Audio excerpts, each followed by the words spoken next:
ఈ ఈ మధ్యనే ఒక అమ్మ నిడదవోలు ప్రక్కన ఒక అమ్మగారు వెలిసినారు. ఆ అమ్మగారు క్రిస్టియన్ మాతాగారే.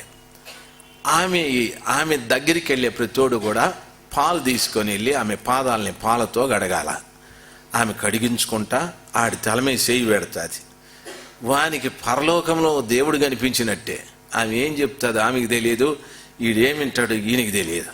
పాదాలు కడిగి అమ్మ చేయి వాని మీద పెడితే పక్కకి వెళ్ళి కానుగు చెల్లించి బయటకు వచ్చేయాల. ఇది అక్కడ కార్యక్రమం. ఆమెకు ఒక అసిస్టెంట్ ఉండేది. ఆమె ఇదంతా బాగా అభ్యాసం చేసి ఆ పక్కన ఈమె ఇంకొక కొంపటి పెట్టింది. ఈమెమంటే ఉల్లిపాయలు తెచ్చేవాళ్ళ. ఉల్లిపాయలు తెచ్చి ఆమె దగ్గర పెడితే ఆమె వాని తల మీద చేయి పెట్టి మొత్తానికి వాని పంపుతా. ఉల్లిపాయలు వాడు మార్కెట్లో నుండి తెచ్చేది, ఈమె తిరిగి మార్కెట్కు పంపేది. మీకు అర్థం కాలేదా? ఈమె ఉల్లిపాయలమ్మ, ఆమె పాలమ్మ. వీళ్ళిద్దరూ యేసు ప్రభు గురించే చెప్తారు. ఇప్పుడు ఇంకొక అమ్మ తయారైంది. సామర్లకోట పెద్దాపురంలో ఒక అమ్మ.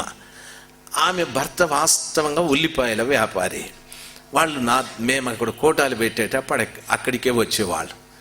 దేవుని పుణ్యమానని థామస్తో చేరినారు, రాజమండ్రి థామస్తో చేరి. ఇప్పుడు వానికి మాత అయిపోయింది. ఆడికి మాత అయిపోయి ఇప్పుడు ఆమె ఏమింటే అమ్మ. ఆమె పేరే అమ్మ. అందరూ అమ్మ అమ్మ అని పిలుస్తారు. ఆమె ఏం చెప్తుందో తెలుసా? నాలో ప్రభు ఉన్నాడు, నేను ప్రభువులో ఉన్నాను, ఆయనలో నేను లీనమైపోయినాను, నాలో ఆయన లీనమైపోయినాడు, నేను ఆయన ఇద్దరు ఏకమైపోయినారు. కాబట్టి నేను ఏ ఇంట్లో ఉంటే ఆ ఇంట్లో యేసు ఉన్నట్లే, ఏ కారులో ఉంటే ఆ కారులో యేసు ఉన్నట్టే. ఆ పెద్దాపురం కార్లలో నేను ఏదెక్కినా అమ్మ ఫోటో ఉంది, సాయిబాబా గారి లాగా అమ్మ ఫోటో ఉంది. ఈమె ఎవరు అని అడిగితే అమ్మ. ఏ అమ్మరా ఈ అమ్మ? నీకమ్మ? అమ్మ. మీ అమ్మ? అమ్మ. ఊరే నీ అమ్మ కాలిపోనా అని. ఈ అమ్మ ఏ అమ్మరా? అమ్మ. దానికి ఊరు పేరు లేదా? అమ్మ. ఇలా భర్త ఉల్లిపాయలు వ్యాపారిరా, మా దగ్గర ప్రార్థనకు వచ్చేవాడు. అయ్యో అమ్మ. మా గమనించాలి. పోయిన 2 రోజుల కిందట నేను జంగారెడ్డి గూడెంలో ఉన్నాను. అక్కడ కూడా ఇటువంటి సన్నివేశం. వాళ్ళు అన్నారు, ఇలాగ అందరూ చేస్తే ఎవరిని నమ్మాల మేము అని అన్నారు. మనుషుల్ని ఎవడు నమ్మన్నాడయ్యా, నన్ను కూడా నమ్మద్దు. ఎందుకో తెలుసా? బైబిల్ అంటది, నమ్ముట మీ వలననైతే నమ్మువానికి సమస్తము సాధ్యం. ఎవరిని నమ్మాలా? దేవుణ్ణి నమ్మాలా. ఆయన నిసిపెట్టి ఎవరినో నమ్మితిరి. రంగన్ని నమ్మితిరి, చంగన్ని నమ్మితిరి, వెంకట్రాముని నమ్మితిరి, ఒకటి రాజశేఖర్ని నమ్మితిరి, ఎవరినో నమ్మితిరి. వాడేం దేవుడా? కాదు. వాడిని నమ్మినందుకు మీరు అనుకున్నది ఏమీ జరగదు. నమ్మాల్సిన వదిలిపెడితే అమ్మేసే వాళ్ళని నమ్ముకుంటా ఉండారు. అమ్మినోని కాదు నమ్మాల్సింది, ప్రాణం పెట్టేవాడిని నమ్మాలా. యేసుని నమ్మండి, యేసయ్యని నమ్మండి. మా ఊరికి ఆయన వచ్చినాడు, ఇది చేసినాడు, ఈయన వచ్చినాడు, ఇది చేసినాడు, ఇది అది చేసే గారడీ వాళ్ళని కాదు నమ్మాల్సింది, ప్రాణం పెట్టిన యేసయ్యని నమ్మాలి. ఎవరిని నమ్మాలా? మా ఊరికి ఒక ఆయన వచ్చినారు. ఎలీషా ఇంకో కొన్ని అద్భుతాలు చేసినాడు. గురువు చేసినవే చేయలేదు, ఇంకో గొప్ప కార్యాలు చేసినాడు. మోషేకి దేవుడు శక్తి ఇచ్చి కొన్ని అద్భుతాలు చేస్తే ఆయన శిష్యుడైన యెహోషువ అవే చేయలేదు. ఈయన భూమి మీద చేస్తే ఆయన ఆకాశంలో చేసినాడు. ఒకరు చేసింది ఇంకొకరు చెయ్యలేదు. అయితే ఈ రోజులో ఒకరు చేసింది ఇంకొకటి చేసుకుంటా ఉన్నాడు. దాన్ని ఏమంటారో తెలుసా? జిరాక్స్ అంటారు. మీకు అర్థమవుతా ఉందా? జిరాక్స్ చేస్తే పై పేపర్ ఎట్లుందో కింద పేపర్ కూడా అట్లే వస్తుంది. కింద పేపర్ అట్లొచ్చినా that is xerox, that is duplicate. అవునంటారా? కాదంట. ఒరిజినల్ ఒకటే, మిగిలినవన్నీ డూప్లికేట్. ఎందుకు చెప్పినానో తెలుసా? దేవుని చిత్తం. దేవుని సహవాసంలోకి వచ్చే ప్రతి బిడ్డ కూడాను ఇంతకు మునుపు మీరు ఎలాగ జీవించారో అది దేవుడు పట్టించుకోలేదు. ఆయన ప్రశస్తమైన రక్తంతో మనం కడగబడిన కారణాన ఆయన సంఘంలో మనం చేరాం. సంఘానికి సరైన నిర్వచనం ఏమిటంటే, సంఘము క్రీస్తు శరీరము, సంఘంలో ఉన్న ప్రతి వారు క్రీస్తు శరీరంలో అవయవాలై ఉన్నారు. మనమంతా కూడా క్రీస్తు శరీరంలో అవయవాలమై ఉన్నాం. ఒకే శరీరంలో మనమున్నాం. ఆ సంఘమునకు శిరస్సు క్రీస్తు అయి ఉన్నాడు. శరీరం పెద్దది, శిరస్సు చిన్నది. అయితే శిరస్సు చెప్పినట్టే శరీరము పని చేయాల. అంతేగాని ఎప్పుడైనా మీ చెయ్యి మీ తలకు చెప్తాదా, ఎరా బాగున్నావా అని అనిందా? చెయ్యి చెప్పినట్టు నా తల చేస్తుంది అనేవాళ్ళు ఎవరైనా ఉన్నారా? శిరస్సే శరీరంలో ఉన్న అవయవాలన్నిటికీ ఆజ్ఞాపిస్తుంది. అప్పుడు శరీరంలో ఉండే అవయవాలన్నీ క్రమంగా పనిచేస్తాయి. మీకు బాగా అర్థం అయ్యేటందుకు చెప్తాను. అంటే దాని అర్థము, శిరస్సు ఆజ్ఞాపించిన దాన్ని శరీరము జాగ్రత్తగా పాటిస్తూ వస్తుంది. మన శిరస్సు యేసు ప్రభుల వారు, మనమేమో శరీరంలో అవయవాలు. ఆయన ఏం చెప్తాడో అది మనము చేయడము చాలా మంచిది. అది శరీరానికి క్షేమం. బస్సు ఎదురుగా వస్తా ఉంది. ఈ కళ్ళు చూసి నోరు చెప్తాది, ఆలోచనలు చెప్తాయి, ఎరా బస్సు వస్తా ఉంది, ఎడం చేతి పక్కకు పదా అని మనకు ఆలోచనలు పుట్టిస్తుంది. మనము నో బస్సుకి ఎదురుగా పోతాను నేను అని వచ్చినాం అనుకో, ఏం పోయింది? వాడు గుద్దుతాడు. నీకు చెక్క పెట్టి తయారు చేస్తారు, ఓ తెల్ల దుప్పటి కప్పుతారు, పూలమాల కూడా 2 వేస్తారు. పాస్టర్ గారు వచ్చే అంత్య దీన మందు దూత బోరవోదు చుండగా అంటాడు. అంటే ఆ దినం దాకా పెట్లోనే పడుకో ఉండు అని దాని అర్థం. అంటే దాని అర్థము, నీ శిరస్సు నీకు చెప్పింది వినకపోతే ఏదో నిన్ను గుద్దుతుంది, లేకుంటే నువ్వే గుద్దుతావు. మీకు అర్థమైందా? ఆ విధంగా ఆ గుద్దుడు జరిగితే ఒకటేసారి నువ్వు కబరస్థాన్ చేరుకుంటావు. కబరస్థాన్ అంటే ఊరు కాదు, సమాధుల తోటలోకి పోతావు అని దాని అర్థం. వినండి, మనోళ్ళు కూడా చాలా తెలివిగా పెట్లో పెట్టి మేకులు కొట్టి పొడుకోబెడతాడు, వీడు మళ్ళా ఆడలేస్తాడో నని. దయచేసి వినా, శిరస్సు చెప్పినట్టుగానే ఈ శరీరంలో అవయవాలన్నీ కూడా జాగ్రత్తగా వింటాయి. తిండి కానీ పని కానీ ప్రతి ఒక్కటి. మీకు మాంసం కూర పెట్టినారనుకో, కన్నులు చెప్తాయి ఆ ఎముకుంది జాగ్రత్తగా తిను అని. నోరు కూడా జాగ్రత్తగా తింటుంది. నువ్వు చెప్పే మాట నేను తినేది. ఎముకంతా లోపలికి తోసి అని మింగినావనుకో, రేపు పొద్దున్నే హాస్పిటల్లో ఉంటావు. ఎందుకు 108కి చేయాల ఫోను? ఊపిరాడక చచ్చుతా ఉన్నాడు వీడు. ఎందుకు? ఎముక మింగినాడు, కక్కురితిబడి ఎముక మింగినాడు. ఎందుకు? శిరస్సు చెప్పిన మాట ఏనలే, కక్కురితిబడి మింగినాడు. అంతే. డాక్టర్ అంటాడు, ఓకల్ కాడుకు మొత్తం కోసి 2 ఒప్పులు చేస్తాడు, పప్పాయికాయ కోసినట్టు కోస్తాడు. కోసి ఎముకను తీసి బయటేసి, ఈయనకి ఇంక మాట వస్తుందో రాదో నాకు తెలియదు, డౌట్ అని కుట్టి పడేస్తాడు. దయచేసి వినా, శిరస్సు చెప్పినట్టు చేయాలి. అది చేయకపోతే శరీరంలో అవయవాలు దెబ్బ తిన్నట్టు, క్రీస్తు అనే శిరస్సు చెప్పినట్టు సంఘంలో ఉన్న బిడ్డలు చేయకపోతే ఆత్మీయ జీవితము దెబ్బతింటుంది. దాన్ని ఏమని బైబిల్ సెలవిస్తుందంటే, ఆయన చిత్తమును జరిగించువాడు అని. ఈ కుటుంబము బెత్లెహేములో ఉన్న కుటుంబమే కానీ, దేవుని ఆరాధించే కుటుంబమే కానీ, కరువు అనే ఆ కార్యమును బట్టి తమ స్వచిత్తమును ఆధారం చేసుకొని దేవుని చిత్తాన్ని ప్రక్కన పెట్టి మోయాబుకు వెళ్ళిపోయారు.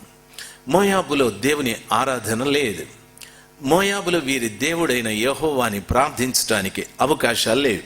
అటువంటి నిర్దేవుళ్ళు కలిగినటువంటి స్థలంలోకి తాము వెళ్ళిపోయారు. దేవుని చిత్తాన్ని జరిగించని ప్రతి వారు కూడాను తమ స్వచిత్తమును ఆధారం చేసుకొని జీవించే ప్రతివారు కరువే కాదు, కరువుతో పాటు చాలా నష్టాలు చూడవలసి వస్తారు. 5వ వచనంలో చెప్పిన మాట, ఆమె భర్త నయోమి భర్త చనిపోయాడు. 5వ వచనంలో మహ్లోను కిల్యోను ఇద్దరు చనిపోయారు. రూతు భర్త, ఓర్పా భర్త కూడా చనిపోయారు. 3 భర్తలను పోగొట్టుకున్న విధవలుగా నిలబడ్డారు. ఎందుకు మీకు నష్టము? ఎందుకు మీ భర్తలు చనిపోయారు అని అడిగితే వాళ్ళు చెప్పే మాట, మేము పోషణకని వచ్చాము ఇక్కడికి, ఇంకా వేరే కార్యం మేము చేయలేదు అని అనొచ్చు. కానీ దేవుని వాక్యం సెలవిచ్చిన రీతిగా ప్రభు రక్తముతో కడగబడి ఆయన సంఘములో చేర్చబడిన ప్రతి బిడ్డ దేవుని చిత్తానికి తమ జీవితాన్ని అప్పగించుకొని ప్రభు చెప్పినట్టుగా జీవించడం మనకు ఆశీర్వాదకరం. మనలో ఏవి కూడా మరణానికి గురి కావు. వారి కుటుంబంలో చనిపోయింది భర్తలే. మన కుటుంబంలో చనిపోయినవి చాలా ఉన్నాయి. చాలామంది అంటారు, మా కుటుంబంలో సంతోషమే లేదు. ఆ ఇంటిలో సంతోషం చనిపోయాది. మా ఇంటిలో ఐక్యత లేదు. ఆ ఇంట్లో ఐక్యత చనిపోయాది. మా ఇంట్లో నా భర్త లోబడడం లేదు. లోబడే తనం ఆ ఇంట్లో చచ్చిపోయాది. ఆ ఇంట్లో చనిపోయింది ముగ్గురే. మన కుటుంబాల్లో ఇలాంటివి చాలా చనిపోయాయి. దయచేసి గమనించాలి. ఒక అమ్మగారు ఫోన్ చేసి, మీరు రాజశేఖర్ గారేనా అని అడిగింది. అవునండి, చెప్పండి నాని. అయ్యా, మీరు మా ఊరు మీటింగ్లకు వస్తారు, ఆ రాజశేఖర్ గారేనా? ఆయనే, చెప్పండి అమ్మా అని అంటే, ఆమె చాలా కటుగా, మాకు సహాయం చేసి పెట్టాలి మీరని. నేనా, ఏమి అని అడిగినా. మా కోడలు మా మాట వినడం లేదు. ఆమె మా ఇంటిని వదిలిపెట్టి వెళ్ళేటట్టుగా మీరు బలంగా ప్రార్థన చేయమని. ఓరే పాపాత్మురాలా, నేనే దొరికినానా నీకు ఈ కేసుకి? ఎంతమంది లేరు? అవునమ్మా, నాకెందుకు చెప్తున్నావు అని. ఇప్పుడు మీ వాక్యం వస్తూ ఉంది, చూస్తూ ఉన్నాను, అందుకు చెప్తాను, మీరైతే బలంగా చేస్తారని. అమ్మ, ఆ విడిపోవడాలు, చెడిపోవడాలు, అటికి ప్రార్థన చేసే శక్తి నాకు లేదు. నా తరువాత చాలామంది వస్తారు, వాళ్ళే యాడ్ ఇస్తారు. మీకు కోర్టు కేసులా, మీకు సమాధానం లేదా, మీకు ఉద్యోగం లేదా, వాళ్ళకి చేస్తే వాళ్ళు బాగా చేస్తారు ప్రార్థన. ఇంతకు మీరు ఏ చర్చికి వెళ్తారు? నేను వెళ్ళండి ఈ చర్చికే, వెళ్ళను. మీ క్రిస్టియన్సే ఎంతోమంది చెప్తా ఉంటారు టీవీలో, అందుకు నేను నిన్ను అడుగుతాను. అమ్మ, నా పార్టీ వేరు, క్రిస్టియన్స్లో నా పార్టీ వేరు. ఏ పార్టీ మీది? Jesus party. నా వెనకలు ఇంకొకడు వస్తాడు, వాడు ఇటువంటి వాటిని అన్ని చేస్తాడు. ప్రార్థన చేసి ఆయనకు చేసి ఏం చెప్తాడు, మళ్ళీ నాకు ఫోన్ చేయండి అన్నా. సరే, నా వెనకల చర్చ్ ఆఫ్ క్రైస్ట్ వాళ్ళు వస్తారు టీవీలో. ఏడ కాదు, దేవుని చిత్తాన్ని ఉల్లంఘించి వచ్చిన ఆ కుటుంబంలో ఎన్ని నష్టాలు. ఆఖరికి భర్తలు చనిపోయారు. ఆఖరికి మన కుటుంబంలో చనిపోయిన కార్యాలు ఎన్నో. బాగా లెక్క పెట్టండి. ఎన్నో పర్యాలు మీరు అన్న ఈ లోబడని భర్త, మాట వినని భార్య, చెప్పిన మాట వినకుండా పోయే ఈ కొడుకు, ఇవన్నీ కూడా మన కుటుంబంలో చచ్చిపోయాయి. ఇవన్నీ చనిపోయాయి. అవి తిరిగి బ్రతకాలి. అవన్నీ బ్రతకాలి. నా మాట వినేవాళ్ళు నా కుటుంబంలో ఉండాలి. ఐక్యత నా కుటుంబంలో ఉండాలి. ప్రేమ నా కుటుంబంలో ఉండాలి. సంతోషం నా కుటుంబంలో ఉండాలి. ఎన్ని రోజులైందో నేను సంతోషంగా ఉండి, ఎన్ని రోజులైందో అందరూ కలిసి జీవించి, వీటన్నిటికీ కారణాలు ఏమిటి అని అడిగితే దేవుని చిత్తాన్ని జరిగించని వ్యక్తి ఎవరో ఉన్నారు. ఆ కారణాన ఇవన్నీ చనిపోయాయి. ఆ ఇంటిలో పురుషులు చనిపోయారు. ఈ మన ఇంటిలో ఇటువంటివి ఎన్నో చనిపోయాయి. ఈరోజు మనకు కావాల్సింది దేవుని చిత్తమును జరిగించే వ్యక్తులు మనం కావాలి. హల్లెలూయా. చూడండి, వాక్యం సెలవిస్తారు, వారు ఇంచుమించు 10 సంవత్సరములు అక్కడ నివసించిన తరువాత మహ్లోను కిల్యోను చనిపోయిరని. 10 సంవత్సరాలైంది. ఆ 10 సంవత్సరాలలో మహ్లోను రూతును పెళ్లి చేసుకున్నాడు, కిల్యోను ఓర్పాను పెళ్లి చేసుకున్నాడు. ఈ 10 సంవత్సరాల కాలంలో వారికి సంతానం లేదు. దయచేసి వినాలి దైవ జనాంగమా. దేవుడు చెప్పిన ఆ ఆశీర్వాదం, మీరు ఫలించి అభివృద్ధి పొంది విస్తరించి భూమిని నింపుడి అన్నాడు. ఫలం కనిపించలేదు అక్కడ. నన్ను బాగా గమనించాలి. మీరు ఫలించండి, పిల్లల్ని కనండి. 10 సంవత్సరాలు దాంపత్యంలో వారికి పిల్లలు పుట్టలేదు. ఏం కారణం? దేవుని చిత్తాన్ని ఉల్లంఘించారు, స్వచిత్తమును ఆధారం చేసుకున్నారు. ఎన్నో నష్టాలు. దేవుని సహవాసంలోకి వచ్చిన ప్రతి బిడ్డ గమనించవలసిన విషయం, మా పాస్టర్ గారు ఏం చెప్తారో అది చేస్తాను. మంచి మాట. మా పాస్టర్ గారు చేయమన్న పని నేను చేశాను, అది నీకు తృప్తి, వెరీ గుడ్. అయితే మన పాస్టర్ గారి కంటే గొప్పవాళ్ళు దేవుడున్నాడు. ఆయన చెప్పింది కూడా నేను చేయాలి. ప్రభు చెప్పింది ఒక వ్యక్తి చేసినప్పుడే అది దేవుని చిత్తమును మనము జరిగిస్తున్నాము అని దాని అర్థం. ప్రభు చెప్పింది మనం ప్రక్కన పెట్టి మన ఇష్టానుసారంగా మనం చేస్తే దానివల్ల ప్రయోజనం లేనే లేదు. దైవ జనాంగమా, దేవుని సముఖంలో మీకు నేను తెలియపరుస్తున్నటువంటి మాట 5వ వచనమైన తరువాత 6వ వచనంలో 5వ వచనంలో నేను దేవుని చిత్తాన్ని జరిగిస్తున్నానా, అందుకనే చాలా నా కుటుంబంలో చనిపోయాయి అనేది తెలుసుకోవాలి. 6వ వచనాన్ని చదువుతాను.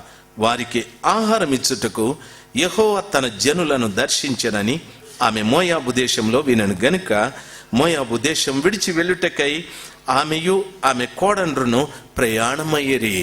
బాగా విందాం, గబగబా చెప్తాను. 84 వచనాలు ఉన్నాయి, ఇప్పుడు 5 వచనాలే చెప్పినాను. అంటే దాని అర్థం 79 వచనాలు ఇంకా ఉన్నాయి. అవన్నీ చెప్పాలా, తొందరగా చెప్తాను, జాగ్రత్తగా గమనించాలి. మోయాబు దేశంలో ఉన్నటువంటి నయోమి, ఓర్ప, రూతు ముగ్గురు మిగిలిపోయారు. మోయాబు దేశంలో ఆమె వినిన ఒక మంచి సమాచారం ఏమిటంటే దేవుడు తన ప్రజలకు ఆహారం ఇస్తున్నాడు అనే సమాచారము మోయాబు వరకు ప్రాఖ్యాది. బాగా వినాలి. బెత్లెహేములో దేవుడు ప్రజలకు ఆహారం ఇస్తున్న సమాచారం మోయాబు వరకు ప్రాఖ్యాది. దాని అర్థం ఏమిటో తెలుసా? మోయాబులో ఉన్నటువంటి నయోమి బెత్లెహేములో ఆహారం లేదనే ఇక్కడికి వచ్చాది. బెత్లెహేములో మోయాబులో ఉన్న నయోమి బెత్లెహేము కరువుతో ఉందనే ఈ కరువును తప్పించుకోవటానికే ఇంత దూరం వచ్చాది. మోయాబులో ఉన్న ఈ నయోమి నేను అక్కడుంటే చనిపోతానన్న భయంతో మోయాబుకి వచ్చారు. ఇన్ని ఆలోచనలు కలిగిన నయోమికి ఒక వార్త వినిపించారు. ఏమిటో తెలుసా? కరువని ఏ ప్రాంతాన్ని వదిలిపెట్టావో అక్కడుంటే చనిపోతానని ఇక్కడికి వచ్చావు, అక్కడుంటే ఇబ్బంది పడతానని ఇక్కడికి వచ్చావు. ఇప్పుడు ఆ ప్రదేశాన్ని దేవుడు ఆహారం ఇస్తున్నాడు, ఆ ప్రదేశంలో దేవుడు ఆహారం ఇస్తున్నాడనే సమాచారము తెలుసుకొన్నది. దైవ జనాంగమా, నా దేవుడు శక్తిమంతుడు. బెత్లెహేములో ఆహారం ఇచ్చిన సమాచారం మోయాబు వరకు తెలిసిపోయాది. మోయాబు శాపగ్రస్తమైన ప్రదేశం. మోయాబులో దేవుని శబ్దాలు వినిపించే ప్రసక్తి లేదు. వారి దేవుడైన యెహోవాని ఆరాధించే అవకాశాలు లేవు, బలిపీఠాన్ని కట్టే అవకాశాలు లేవు, బలులు అర్పించే అవకాశాలు లేవు, ధూపం వేసేది కానీ, నైవేద్యము కానీ, ప్రార్థన కానీ ఇటువంటివేవి కూడా లేవు. అయితే అక్కడికి ఒక వార్త వినిపించాది. నువ్వు వదిలిపెట్టి వచ్చిన బెత్లెహేములో ఉన్న ప్రజలకు దేవుడు ఆహారం ఇస్తున్నాడని. దైవ జనాంగమా, బాగా గమనించవలసిన విషయం, ఏది చేయలేని స్థలంలో ఒకటి పని చేయడం ప్రారంభిస్తారు. అయ్యో, నేను అన్యుల మధ్యన ఉన్నా, నేను ప్రార్థిస్తే వాళ్ళు ఏమనుకుంటారో, నేను ఆఫీసులో ఉన్నాను, అక్కడ నేను క్రిస్టియన్ అని చెప్తే ఏం జరుగుతుందో, ఇలాంటివి ఎన్నో ఆటంకాల మధ్యన మేమున్నామని మాట్లాడుతూ ఉంటారు. అయితే బైబిల్ సెలవిస్తారు, క్రియాపూర్వకంగా ఏమీ చేయకపోయినా ఒక వార్త బెత్లెహేము నుండి మోయాబు దాకా వచ్చేది.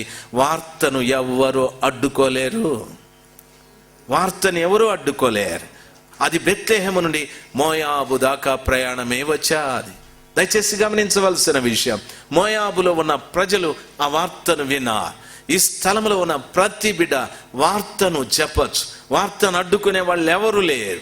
నేను వెళ్ళి నేను ఏదో ఒక కార్యం చేస్తాను, నేను ఏదో ఒక పని చేస్తాను, ప్రభు కొరకు ఇది చేస్తాను, అది చేస్తాను, ఇవన్నీ చేయడం చాలా కష్టం అనుకుంటున్న ప్రతి వారికి నా మనవి, నీ నోటి నుండి వెళ్ళే వార్త ఎంత దూరమైనా వెళతాది. హల్లెలూయా. ఎవరికైనా చెప్పచ్చు, ఎక్కడైనా చెప్పచ్చు. మోయాబులో ఉన్న వారికి బెత్లెహేములో దేవుడు చేసే కార్యాన్ని గూర్చిన వార్త మోయాబు వరకు వినిపించారు. దైవ జనాంగమా, ప్రభు మనల్ని అందుకే ఎన్నిక చేసుకున్నాడు. వాక్యం ఈ రీతిగా సెలవిస్తారు, మీరు సర్వలోకానికి వెళ్ళి సర్వ సృష్టికి సువార్తను ప్రకటించండి, వార్తను పంపండి, వార్తను పంపండి. వార్తను ఎవడు అడ్డుకోలేడు. అడ్డుకుంటాడా? నేను ఇక్కడ నిలబడి మాట్లాడుతున్నా, ఓ ఆ డబ్బాలో వచ్చేస్తుంది, ఈ డబ్బాలో వచ్చేస్తుంది, ఈ డబ్బాలో నుండి మీ దగ్గరికి వచ్చేస్తూ ఉంది. వార్తను అడ్డుకొనటానికి దేనికి శక్తి లేనే లేదు, లేనే లేదు. నా మాట అర్థమవుతుందా? అర్థమయ్యే వాళ్ళు ఒకసారి హల్లెలూయా చెప్దాం. హల్లెలూయా.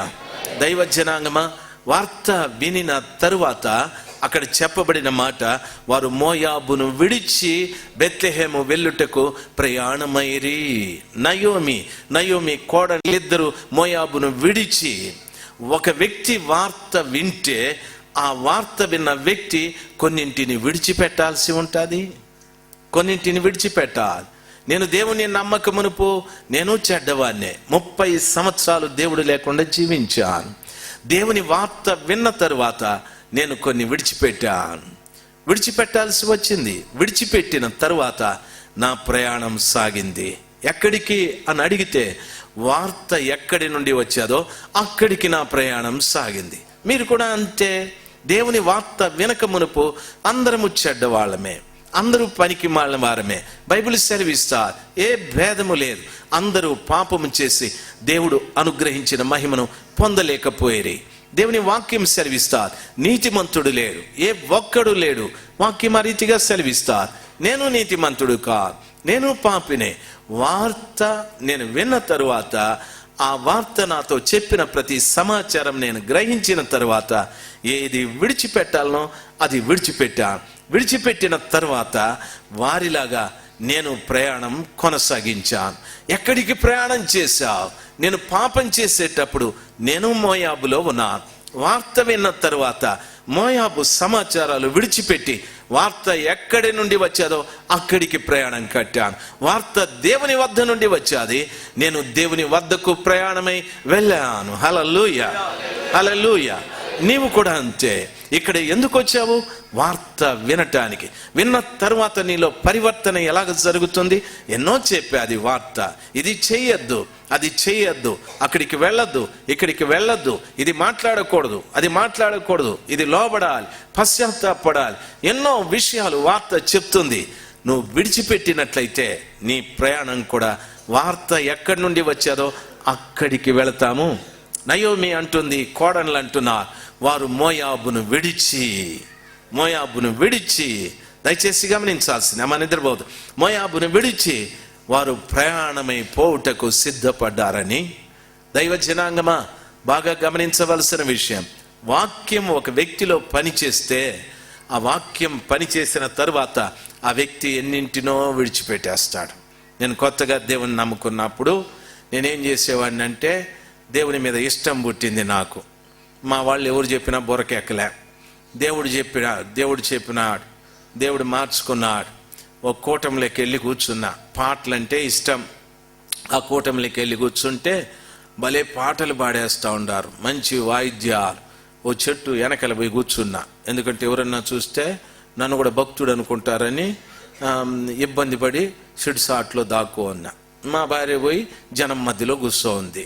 ఆమె కూడా తెల్ల, ఎందుకంటే అవమానం, నువ్వు కూడా వచ్చినావా అంటుందేమోనని. అందుకనేసి చెట్టు వెనకాల కూర్చున్నా. వాళ్ళు పాడుతూ ఉంటే ఎంత ఇష్టమైందో, ఏం పాడతారా ఇల్లు అనని. వాళ్ళు సాక్ష్యాలు చెప్తా ఉంటే అబ్బా, దేవుని సేవకులు ఇట్లుంటారా అనిపించింది. రోజు రోజుకి నాలో ఇష్టం పెరిగింది. మరుసటి రోజు కూడా పోదామనిపించింది. పోయి సేమ్ ప్లేస్ ఆడే కూర్చున్నా. మూడో రోజు కూడా ఇష్టం పుట్టింది. సేమ్ ప్లేస్ ఆడే కూర్చున్నా, షెడ్స్ ఆడిన. ఆ మూడో రోజు విచిత్రంగా ఉంది. నా సమాచారాలన్నీ చెప్పేస్తా ఉన్నాడు ఆయన బోధకుడు. నాకు డౌట్ వచ్చింది, నా పెళ్ళాం పోయి చెప్పేసినట్టుంది నా గురించే. ఇది ఇట్లా పనులు కూడా చేస్తుందా? మొత్తం A to Z నా గురించే చెప్తా ఉన్నాడు ఆయన. పేరే లేదు, మొత్తం పని అంతా నాదే. అమ్మా ఇది నీ నిద్రపోమ్మా, అమ్మా కళ్ళజోడమ్మా ఇది నీ నిద్రపోమ్మా. ఇది చాలా ఇంట్రెస్టింగ్ ఉంది. ఇదే నాకే ఇంట్రెస్టింగ్. దేవుని పిల్లలు మీరు జాగ్రత్తగా గమనించవలసిన సమాచారం. వార్త ప్రాకుతాది. ఏ ప్రాంతానికి వెళ్తాది? కరువులో ఉన్న ప్రజలకు, పూర్తిగా దేవుడు లేని స్థలాలకు అది వెళ్తాది.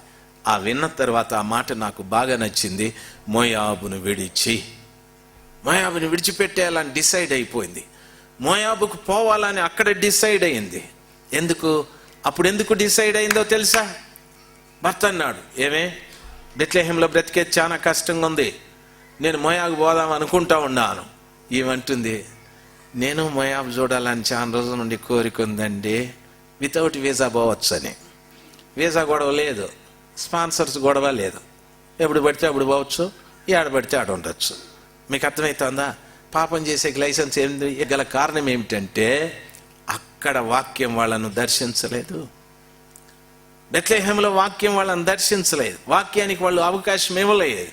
కాబట్టి మోయాబుని ఎన్నుకున్నారు. మోయాబులో వాక్యానికి అవకాశం ఇచ్చినారు. ఇప్పుడు వాక్యాన్ని విన్న తర్వాత మేము మోయాబుని విడిచేస్తాం అని డిసైడ్ అయినారు. ఎందుకు నువ్వు ఇంకా పాపం చేస్తున్నావు అని అడిగితే, వాక్యం ఇంకా దర్శించలేదు, నేను వాక్య ప్రత్యక్షత లేదు. ఎందుకు నువ్వు ఇంకా లోబడలేదు దైవ సేవకునికి? ఎందుకు ఇంకా నువ్వు లోబడలేదు వాక్యానికి? వాక్యం ఇంకా నిన్ను దర్శించలేదు. వింటున్నావు, ఓ వినేసి అంటావు, భలే చెప్పిండ్లా ఈరోజు వాక్యమా, భలే నవ్వినా అని అంటాడు. నీ తిక్క మొగం చూడండి, గమనించాలి. నవ్వేదానికే వాక్యం చెప్పేది లేదు, మోయాబును విడిచిపెట్టేదానికి. దయచేసి గమనించాల్సి, అక్కడ వాక్య ప్రత్యక్షత లేదు కనుకనే బెత్లెహేమును విడిచిపెట్టినారు. మోయాబులో వాక్య ప్రత్యక్షత ఉంది కనుకనే మోయాబును విడిచిపెట్టేసినారు. ఒక వ్యక్తి తన జీవితంలో వాక్య ప్రత్యక్షత ఉంటే వాక్యానికి భిన్నమైన కార్యాలను విడిచిపెట్టి వాక్యం ఎక్కడి నుండి వచ్చేదో అక్కడికి ప్రయాణమై వెళ్ళిపోతాడు. హల్లెలూయా. నా మాట అర్థమైన వాళ్ళు చెప్పాలి హల్లెలూయా. దైవ జనాంగమా గమనించాలి. మోయాబును విడిచి నువ్వు ఒక మాట ఆలోచించే, వాక్యాన్ని విన్న తర్వాత ఎన్నింటిని విడిచిపెట్టేశావు? ఈమె స్థలం విడిచిపెట్టేశాది. బాగా గమనించవలసిన విషయం. మోయాబు క్రియలు విడిచిపెట్టేశాది. మోయాబు స్నేహాలు కూడా వద్దనుకుంటుంది. ఇప్పుడు 6వ వచనంలో వాక్యము నిన్ను దర్శించిన తరువాత ఏం విడిచిపెట్టావో నీవు తెలుసుకోవాలి. 5వ వచనంలో దేవుని చిత్తమును గురించి చెప్పాను. 6వ వచనంలో వాక్యము నిన్ను దర్శించిన తరువాత నువ్వు ఏం విడిచిపెట్టావు? నయోమి, రూతు, ఆమె ఓర్ప ముగ్గురు కూడా మోయాబును విడిచి బెత్లెహేముకు వెళ్ళుటకు వారు సిద్ధపడ్డారు. నువ్వు కూడా ఆలోచించే, ఎన్నో రోజుల నుండి వాక్యం వింటున్నావు, ఎన్ని విడిచిపెట్టావు? ఏమేం విడిచిపెట్టావు? విడిచిపెట్టి వాక్యం దగ్గరికి వెళ్తున్నావా? మామూలు స్థితిలోనే వెళుతున్నావా? దయచేసి గమనించాలి. 7వ వచనాన్ని చదువుతాను, బాగా గమనిస్తాం. అప్పుడు ఆమె ఉన్న స్థలము నుండి ఆమెతో కూడా ఆమె 2 కోడన్లను బయలుదేరి యూదా దేశమునకు తిరిగి పోవలెనని మార్గమున వెళ్ళుచుండగా. ఒకసారి అందరం హల్లెలూయా చెప్దాం. 7వ వచనంలో అంటున్నాడు, అప్పుడు ఆమె ఉన్న స్థలములో నుండి ఆమెతో కూడా ఆమె 2 కోడన్లను బయలుదేరి యూదా దేశమునకు తిరిగి పోవలెనని మార్గమున వెళ్ళుచుండగా. యూదా దేశానికి వెళ్ళటానికి వారు డిసైడ్ అయిపోయి మార్గమున వెళ్ళుచుండగా. ఇప్పుడు అడుగుదాం, నయోమి ఈ మార్గము గుండా ఎక్కడికి వెళతావు? ఆమె అంటుంది, ఈ మార్గము గుండా యూదా దేశంలోకి వెళతా. బెత్లెహేములో బయలుదేరినప్పుడు అడుగుదాం, నయోమి, ఎలీమెలెక్, మీరు ఈ మార్గం గుండా ఎక్కడికి వెళుతున్నా? మోయాబుకు వెళ్ళే మార్గం అది, నాశనానికి వెళ్ళే మార్గం అది, దేవుడు లేని స్థలానికి వెళ్ళే మార్గం అది, తమ స్వచిత్తమును జరిగించుకునే మార్గం అది. ఇప్పుడు మార్గం వేరే అయిపోయా. యూదాకు వెళ్ళే మార్గం. యూదాలో దేవుని స్తుతి ఉంది, యూదాలో దేవుడున్నాడు, యూదాలో ఆరాధన ఉంది, యూదాలో ప్రార్థన ఉంది, యూదాలో వాక్యం ఉంది. ఇప్పుడు రూట్ వేర్.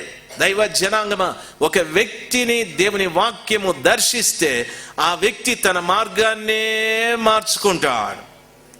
మునుపటి మార్గం కాదు, మార్గాన్నే మార్చుకుంటాడు. చూడండి, యాకోబు వాళ్ళ నాయన గారిని అన్నగారి దగ్గర కొన్ని టెక్నిక్లు ఉపయోగించి ఆ ఆశీర్వాదాలు జ్యేష్ఠత్వాన్ని సంపాదించుకున్నాడు. వాళ్ళమ్మ చెప్పింది, రోయి ఎక్కడుంటే మాత్రం నిన్ను ఖైమా కొడతాడు మీ అన్న. వాడు ఏసావు ఏం సామాన్యమైనోడా, వాడు వేటాడే స్వభావం ఉంది, నిన్ను టకా కొడేస్తాడు. నువ్వేం చేస్తావంటే, పలానా దగ్గర మా సోదరుడు ఉన్నాడు, ఆడి దగ్గరికి వెళ్ళిపోరా, ఆడు నిన్ను కాపాడుతాడని చెప్పింది. అమ్మ ఆలోచనలు చూడు ఎట్లాంటివి ఉంటాయో. కొందరు తల్లులు ఉంటారు, ఇట్లా దరిద్రపు ఆలోచనలు ఇస్తాడు. మొత్తానికి ఈడేమో అమ్మ సాటి బిడ్డ, ఆడేమో నాయన సాటి బిడ్డ. ఆడేమో నాయన అంటాడు, ఏటాడి మాంసం దెమ్మంటాడు. అమ్మ అంటది, ఎట్లో ఒకట్ల కుయుక్తితో అని ఆశీర్వాదం నువ్వు కొట్టేరమ్మా చూసుకుందాం అంటుంది. పోయమ్మ ఇద్దరే. మీకు అర్థమైందా? ఏమి పాపం తెలియనోడా ఎస్సాకు కళ్ళు పోయినాయి, గమ్మున కూర్చున్నాడు. ఎవరేం పెట్టినా తినే రకం, ఎవరేం పెట్టినా.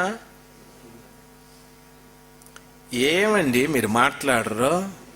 నేను తిండి గురించి పోరా, వేటాడి మాంసం అని తీసుకురా, తిని నిన్ను ఆశీర్వదిస్తానని. కొంతమందికి తిండి తింటే ఆశీర్వాదాలు బయటకు వస్తాయి, తిండి తింటే ఆశీర్వాదాలు, డబ్బిస్తే ఆశీర్వాదాలు బయటకు వస్తాయి. బాగా వినాలి. ఒకసారి మా ఊర్లో ఒక ఆఫీసర్, మంచి ఆఫీసర్, ఆయన మంచిది కాదు, ఆయన వెళ్ళిన మార్గం మంచిది కాదు. మొదటేమో దైవ సేవకులు కానుకలు, బట్టలు, బిర్యానీ. నెక్స్ట్ ఆయన స్నేహితులతో తాగడం, బిర్యానీ. ఇవన్నీ మార్గం మంచిది కా. దేవుని వాక్యం సెలవిస్తుంది. అమ్మా నయోమి, బెత్లెహేము నుండి ఏ మార్గానికి వెళితివి? మోయాబు మార్గము గుండా వెళ్ళా. ఇప్పుడు మోయాబు నుండి ఏ మార్గం గుండా వెళుతున్నావు? యూదా మార్గము గుండా వెళుతున్నాను. హల్లెలూయా. వాక్యం ఒక వ్యక్తిని దర్శించిన తరువాత ఆ వ్యక్తి మార్గము పూర్తిగా మారిపోతుంది. యాకోబుతో దేవుడు ఆ రాత్రి మాట్లాడి, ఒరే బాబు, ఇదంతా మీకు ఇచ్చేస్తాను, మీ ఇంటికి నాకు చాలా కనెక్షన్ ఉంది, మీ తాత దేవుడు నేను అబ్రాహాం దేవుడు, మీ నాయన దేవుడు కూడా ఇస్సాకు దేవుడు, ఎందుకురా అనవసరంగా అక్కడంతా పోతావు, నేను ఆశీర్వదిస్తాను, పోయి ఇంటికి అన్నాడు. అది ఆయన మంది మార్బలంతో వచ్చినాడు దేవుడు. నిచ్చెనేసి పరలోకానికి ఎక్కుతా దిగుతా వైభవంగా మాట్లాడినాడు. నా మాట వింటాడని. వీడు మనోడు ఎట్టోడు తెలుసా? వీళ్ళ అబ్బా అని అన్నని మోసం చేసినాడు. దేవునికి కూడా ఉపకథలు చెప్తాడు. లేచి అంటాడు, నిజంగా ఇది భయంకరమైన స్థలము, ఇది పరలోకపు గవిని, ఇక్కడ దేవుడు ఉన్నాడు అని చెప్పి ఓ రాయిని పాతి దాని మీద నూనె పోసి ఇది పరలోక ముఖద్వారము అన్నాడు. అని ఏమంటాడు తెలుసా? దేవా, నువ్వు నిజంగా దేవుడే, మా నాయనకి మా తాతకి, నాకు కూడా నువ్వు దేవుడు కావాలంటే నేను వెళ్ళే మార్గంలో నువ్వు నన్ను ఆశీర్వదించి తొడుక్కోవటానికి వస్త్రాలు, భుజించడానికి అన్నం ఇచ్చి ఈ మార్గంలోనే ఆశీర్వదిస్తే నువ్వు నాకు దేవుడు అంటాడు. దేవుడు ఒక మార్గాన్ని చూపిస్తే ఈ మనిషి ఇంకొక మార్గం చెప్తాడు. ఆ మార్గంలో ఏముండాలా? తిండి ఉండాలా, బట్టలు ఉండాలా, ఆ మార్గంలో ఆశీర్వాదం ఉండాలా, ఈడు చూపెట్టిన మార్గంలో దేవుడు ఆశీర్వదించాలా అని అంటాడు. చాలామంది అమ్మా వాని చెయ్యి పక్కకి తీసేసుకో కదా. మామూలుగా క్రైస్తవం గురించి చెప్తున్నాను, బాగా గమనించాలి. వాక్యం ఒక వ్యక్తిని దర్శించిన తరువాత ఆ వ్యక్తి మోయాబును విడిచి ప్రయాణమై వాక్యం వచ్చిన దగ్గరికి వెళ్తున్నాడు. ఇప్పుడు వారు యూదా మార్గము గుండా వెళ్ళుచుండిరి. ప్రభుని నమ్ముకున్నటువంటి మీరు వాక్యం దర్శించిన తరువాత మీ మార్గం మారాలి. యాకోబు అంటున్నాడు, నేను వెళ్ళే ఈ మార్గం దేవుడు చెప్పాడు, ఈ మార్గం కాదురా, నేను ఇంకొక మార్గం చూపెడతాను. లేదు, నేను వెళ్ళే ఈ మార్గంలో నాకు భోజనం ఇవ్వండి, వస్త్రాలు ఇవ్వండి, నన్ను ఆశీర్వదించండి. ప్రభు అన్నాడు, నీ ఇష్టంపా, నువ్వు వెళ్ళిపోపా అన్నాడు. మనోడు వెళ్ళిపోయి మామిళ్ళు చేరినాడు. కానీ చాలా కష్టాలు. అక్కడ పోయినాడు, పెళ్లి చేసుకుంటానని చెప్పి అన్నాడు. మామ చేయరా, కొలువు చేయమన్నాడు. 7 ఏళ్ళు కొలువు చేసి పెళ్ళి రాత్రిపూట చేసినాడు యాకోబుకి. పాపం రాత్రిపూట చేసి పొద్దున్నే చూస్తే ఆమె యాకోబు తట్టు చూడలే, ఇంకో తట్టు చూస్తుంది. మామ ఎవరిది? రాత్రి ఈవిడ్నే కదరా పెళ్లి చేసింది నీకు. అదేం నా తట్టు చూడడం లేదే? దానికి కన్నులు జబ్బు, మెల్లకన్ను, మొగుడిని చూస్తా ఉంది కానీ చూపు అక్కడ ఇట్లా. నేను ఈ పక్క ఉన్నా, నిన్నే చూస్తా ఉండేది నేను అంటుందా మనిషి. చూపు ఈ పక్క ఉంది, అర్థం కాలే వీడికి. ఎంత పని చేస్తేవా నువ్వు? నా ఫ్యామిలీ రూటే మారిపోయింది, గుడ్డిదాన్ని చేసుకునే పని అయిపోయింది. నా లైఫే, నా రూటే మారిపోయింది. రూట్ నువ్వే మార్చుకొని వచ్చినావు. దేవుడు చెప్పినాడు, రూట్ అది కాదు బాబు, రూట్ వేరేది. నువ్వంటివే, నాకు భోజనం పెట్టు, బట్లే ఈ మార్గంలో ఆశీర్వదించని. ప్రభు అన్నాడు, నీకు నీ ఇష్టం, పోతా ఉండని. అడిగి పోయినాక ఫ్యామిలీ రూటు మారిపోయింది. గుడ్డి దొరికింది మనోడికి. మీకు అర్థమవుతా ఉందా? దేవుని వాక్యం మనల్ని దర్శించినప్పుడు విడిచిపెట్టవలసిన మోయాబుని విడిచిపెట్టి ఏ యూదాకు వెళ్ళాలనో ఆ మార్గాన్ని వెతుక్కొని వెళ్ళాలా? అయితే యాకోబు సొంత మార్గం చూపెట్టినాడు దేవునికి.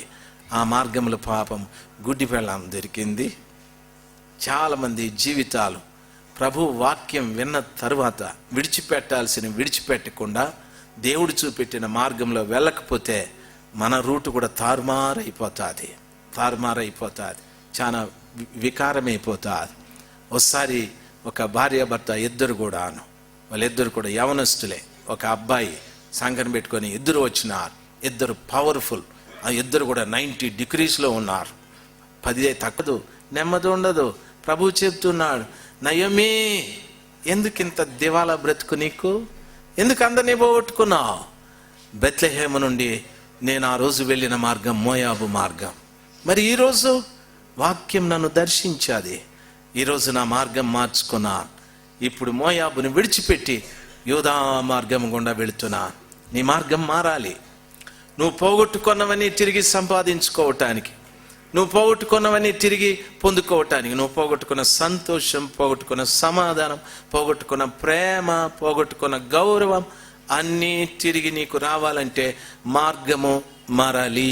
హల్లెలూయా. గట్టిగా చెప్దాం హల్లెలూయా.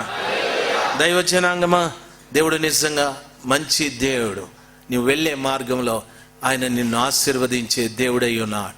అయితే నీ మార్గం ఆయనకు సంబంధించి ఉండాలి. యూదా మార్గము గుండా ఆమె బయలుదేరి వెళుతూ ఉంది. బయలుదేరి వెళ్ళేటప్పుడు 8వ వచనాన్ని చదువుతాను వినండి. నయోమి తన 2 కోడళ్లను చూచి, మీరు మీ తల్లుల ఎండ్లకు తిరిగి వెళ్ళుడి. చనిపోయిన వారి ఎడలను నా ఎడలను మీరు దయ చూపినట్లు యెహోవా మీ ఎడల దయ చూపును గాక. కోడళ్లతో మాట్లాడుతూ ఉంది, దయ గురించి మాట్లాడుతుంది. ఎమ్మా మీరు వెళ్ళిపోండి, మీ తల్లుల ఎండ్లకు వెళ్ళిపోండి. నా ఎంబడి వస్తే ఏం ప్రయోజనం ఉంది? మీరు ఎటువంటి వారో తెలుసా? చచ్చిపోయిన మీ భర్తల ఎడల దయ చూపెడుతున్నారు, నా ఎడల కూడా దయ చూపెడుతున్నారు. ఆ దయ మీకుంది కాబట్టే నాతో పాటు మీరు వస్తున్నారు. నా పట్ల, చనిపోయిన నా కుమారుల పట్ల మీరు దయ చూపునట్లు యెహోవా మీ పట్ల దయ చూపునుగాక అని ఈమె ఆశీర్వదిస్తా ఉంది. ఎవరు? మోయాబుకి వెళ్ళిపోయినాము, ఈమె ఆశీర్వదిస్తా ఉంది. మీకు అర్థమవుతా ఉందా? చాలా మంది మోయాబులో ఉండి పిల్లల్ని ఆశీర్వదిస్తారు. దయచేసి గమనించాల్సింది అట్లా కాదు. ఈమె నా పట్ల మీరు దయ చూపుతున్నట్లు యెహోవా మీ పట్ల దయ చూపునుగాక. ఈమె ఆశీర్వాదమే కరెక్ట్ అయింటే రూతు, ఓర్ప ఇద్దరు కూడా చరిత్రలో నిలిచిపోయి ఉండేవాళ్ళు. ఈమె ఆశీర్వాదం కరెక్ట్ కాదు, సరైంది కాదు. దైవ జనాంగమా, నీవు ఇతరులను ఆశీర్వదించేటప్పుడు నీవు కూడా ఎలాగ ఉండాలంటే దేవుని చేత ఆశీర్వదించబడిన వ్యక్తిగా నీవు ఉండాలి. అబ్రహామా, నిన్ను ఆశీర్వదించు వారిని నేను ఆశీర్వదిస్తాను, నువ్వు దీవించు వారిని నేను దీవిస్తాను. దేవుడు చెప్పాడు, నువ్వు ఎవరిని ఆశీర్వదిస్తావో వాళ్ళని నేను ఆశీర్వదిస్తాను, నువ్వు ఎవరిని దీవిస్తావో వాళ్ళని నేను దీవిస్తానని చెప్పాడు. దైవజనాంగమా, నా దేవుడు నిజంగా అంత మంచి దేవుడు. 9వ వచనం బాగా వినాలి. మీలో ఒక్కొక్కతే పెండ్లి చేసుకొని తన ఇంట నెమ్మది నొందునట్లు యెహోవా దయచేయునుగాక అని వారితో చెప్పి వారిని ముద్దు పెట్టుకొనెను. అంతటా వారు ఎలుగెత్తి ఏడ్చి నీ ప్రజల యొద్దకు నీతో కూడా వచ్చేదమని ఆమెతో చెప్పగా, వాక్యం 9, 10, 11 వచనాలు చదివేశాను, చెప్తాను గమనించండి. ఆమె అంటుంది, మీరు మీ తల్లుల ఎండ్లకు వెళ్ళండి. తల్లుల ఎండ్లకి వెళ్ళి మీరు ఏం చేస్తారంటే మీరు ఒక్కొక్కతే పెళ్ళిళ్ళు చేసుకోండి. పెళ్ళిళ్ళు చేసుకుంటే గనక అంటుంది, నీ ప్రజల యొద్దకు వెళ్ళండి, ఒక్కొక్కతే పెళ్లి చేసుకొని నెమ్మదిగా ఉండండి. ఆ నెమ్మది యెహోవా మీకు దయచేస్తాడని వాళ్ళను ముద్దు పెట్టుకొని పంపించాదని వాక్యము సెలవిస్తాడు. వింటున్న దైవ జనాంగమా, జీవితంలో దేవుణ్ణి పోగొట్టుకొని అన్నీ నష్టపోయినటువంటి నయోమి తమ కోడళ్లను చూసి తల్లుల ఇంటికి వెళ్ళండి అనింది. ఓకే, బాగుంది. రెండవ ఏం చెప్తాదో తెలుసా? మీరు ఒక్కొక్కతే పెళ్లిళ్ళు కూడా చేసుకోండి అని చెప్పారు. మూడోది ఏమంటుందో తెలుసా? యెహోవా మిమ్మల్ని దీవించుని అని చెప్పి వాళ్ళను ముద్దు పెట్టుకున్నది అని మాట్లాడుతూ ఉంది. దేవుని పిల్లలు మీరు బాగా గమనించవలసినటువంటి విషయం, తను నష్టపోయి తనతో పాటు నష్టపోయిన వాళ్లకు ఆమె ఇచ్చేటటువంటి సలహా. కొంతమంది ఇచ్చే సలహాలు ఎలాగుంటాయో తెలుసా? ఎందుకు పనికిరాని సలహాలు, ఎంత మాత్రమూ ఉపయోగం లేనటువంటి సలహాలు చాలా మంది ఇస్తూ ఉంటారు. అయితే దేవుని పిల్లలు బాగా గమనించాల్సింది, నీవిచ్చే సలహా ప్రతి వారికి ఆశీర్వాదకరంగా, నువ్విచ్చే సలహా ప్రతి వారికి దీవెనకరంగా ఉండేటట్లు సలహాలు ఇవ్వడం చాలా మంచిది. మనకు తోచిన సలహాలు ఇస్తే ప్రయోజనం లేదు. వాళ్ళు మేలు పొందే రీతిగా మనం సలహాలు ఇవ్వడం మంచిది. 10వ వచనాన్ని చదువుతాను. అంతటి వారు ఎలుగెత్తి ఏడ్చి నీ ప్రజల యొద్దకు నీతో కూడా వచ్చేదమని ఆమెతో చెప్పగా, నయోమి, నా కుమార్తెలారా, మీరు మరలుడి, నాతో కూడా మీరు రానేలా, మిమ్మను పెళ్లి చేసుకొనుటకై ఇంకా కుమారులు నా గర్భమున నుందురా. నా కుమార్తెలారా, తిరిగి వెలుడి, నేను పురుషునితో ఉండలేని ముసలిదానం, నాకు నమ్మిక కలదని చెప్పి ఈ రాత్రి పురుషునితో ఉండి కుమారులను కనినను. వారు పెద్దవారగు వరకు వారి కొరకు మీరు కనిపెట్టకుందురు. మీరు వారి కొరకు కనిపెట్టుకుని పురుషులు లేక ఒంటరి కత్తెలయుందురా? నా కుమార్తెలారా, అది కూడదు. యెహోవా నాకు విరోధి ఆయను. అది మిమ్మను నొప్పించినంత కంటే నన్ను మరి ఎక్కువగా నొప్పించినదని వారితో చెప్పాను. ఆమె నోట్లో ఎన్ని రకాల మాటలు వస్తూ ఉన్నాయో మీరు గమనించాలా. మార్గం మార్చింది కానీ మాట మార్చలేదు. మొదట ఏమంటుందో తెలుసా? చూడండి, మీరు మీ తల్లులేండ్లకి వెళ్ళండి అంది. రెండోసారి ఏమంటుందో తెలుసా? ఒక్కొక్కతే ఒక్కరిని పెళ్లి చేసుకోండి అనింది. మూడోది ఏమంటుందో తెలుసా? యెహోవా మిమ్మల్ని దీవించునుగాక అనింది. నాలుగోది ఏమంటుందో తెలుసా? నేను ఇప్పుడు పురుషుని పెళ్లి చేసుకొని మీ కొరకు పిల్లల్ని కానీ వాళ్ళు పెద్దవాళ్ళు అయ్యేంతవరకు మీరు కనిపెట్టలేరు, నాకు ఆ శక్తి లేదని నాకు తెలుసు, కాబట్టే వెళ్ళిపోండి అంటుంది. ఐదోది ఏమంటుందో తెలుసా? ఆమె, నా కుమార్తెలారా, యెహోవా నాకు విరోధి ఆయను అంటది. నోట్లో ఒక రకమైన మాట వస్తుందేమో చూడు, బాగా గమనించాల్సింది. మనం కూడా రకరకాల మాటలు మాట్లాడుతూ ఉంటాం. గుళ్ళకి వస్తే దైవ భాష, ఇంటికి పోతే ఇంకడ పెళ్ళాంతో రాయే కుక్కని పిలిచినట్టు పిలుస్తాం. బాగా గమనించాల్సింది. ఆ భాష వేరు. ఆఫీస్లోకి వెళ్తే ఆ భాష వేరు, మార్కెట్లోకి వెళితే ఆ భాష వేరు. నోరు రకరకాల భాషలు మాట్లాడుతూ ఉంటుంది. నయోమి కూడా అంతే. బాగా వినాలి. మోయాబుని విడిచిపెట్టింది, రూట్ కూడా మార్చింది, మాట మారలేదు. మాట మారలేదు. మీకు అర్థమవుతుందా? మాట కూడా మారాలి. కొన్ని పాపాలు విడిచిపెట్టినాం, మంచిది. మార్గం కూడా మార్చుకున్నాం. ఇప్పుడు మన చేతిలో బైబిల్ ఉంది. ఉపవాస ప్రార్థనకు వస్తున్నాం, ఆల్ నైట్ ప్రేయర్కి వస్తున్నాం, స్తుతి ఆరాధన చేస్తున్నాం, ప్రతి ఉదయం ప్రార్థనలకు వస్తున్నాం, చైన్ ప్రేయర్కి వస్తున్నాం. రూట్ మారిపోయింది, భాష మారలేదు, నోటిలో మాటలు మారలేదు. ముగింపు మాట ఏమంటుందో తెలుసా? యెహోవా నాకు విరోధి ఆయన అంటారు. యెహోవా విరోధి అంటే మోయాబులు ఏమికి చక్కపెట్టి చేసిందరు? దయచేసి గమనించాల్సింది. మొగుడితో పాటు పక్కన ఈమెకు కూడా పెట్టి అంత్యదినం పాట పాడేసి ఏదో చేసేసిండ్రు. లేదు, యెహోవా విరోధి కాడు. దేవుడు ఎవరికి విరోధి కాడు, ఎటువంటి వారికి విరోధి కాడు. నా వద్దకు వచ్చు వారిని నేను ఎంత మాత్రము త్రోసివేయను. మనకు విరోధి శత్రువైన సాతాను. బైబిల్ అంటదో తెలుసా? యెహోవా మీ పక్షముననుండగా మీకు విరోధి ఎవడన్నాడు?